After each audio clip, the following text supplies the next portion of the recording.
West Ham Arsenal game is probably the one game this weekend, and it's being played obviously on Sunday morning, where I think there's going to be quite a few goals scored in it. This is two teams that the reverse fixture finished 2-0 back in December, but there was an XG number of 438 in that game.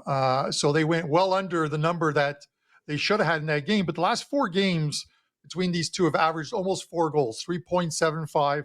The last 5 games at West Ham have averaged 4.2 goals per game. And you've got Arsenal coming off a big win against Liverpool, who are league leaders right now. They're playing extremely well.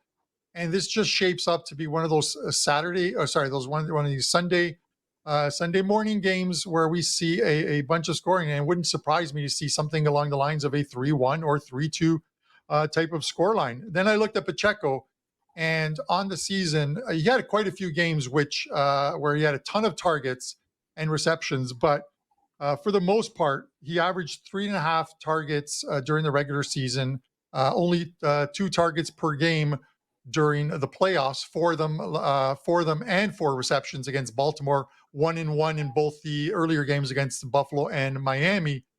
And this is just one, he's facing a formidable D in San Fran, and I'm just not sure he's going to get that many targets. And even if he gets 3.5 targets and catches twice, I still think we get there. I think if we get 4 goals in the West Ham game, which I believe we will, that it's going to be very tough for Pacheco to beat that. So it's one of those cross ones that could land on the draw.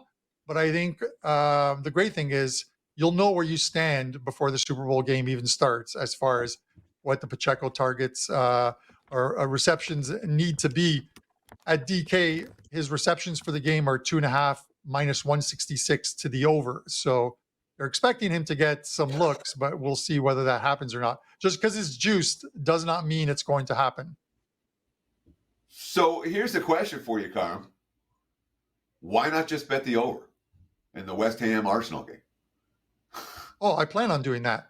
But I wanted to do a cross sport. It's going to be on my card, and my clients will get that as one of my plays. But as a cross sports one, I wanted to mix it up a little bit, because I'm not sure about you guys, but I've spent like the last 9 weeks listening to hearing about Taylor Swift. I just wanted something else. So hopefully this is a Swift win for us.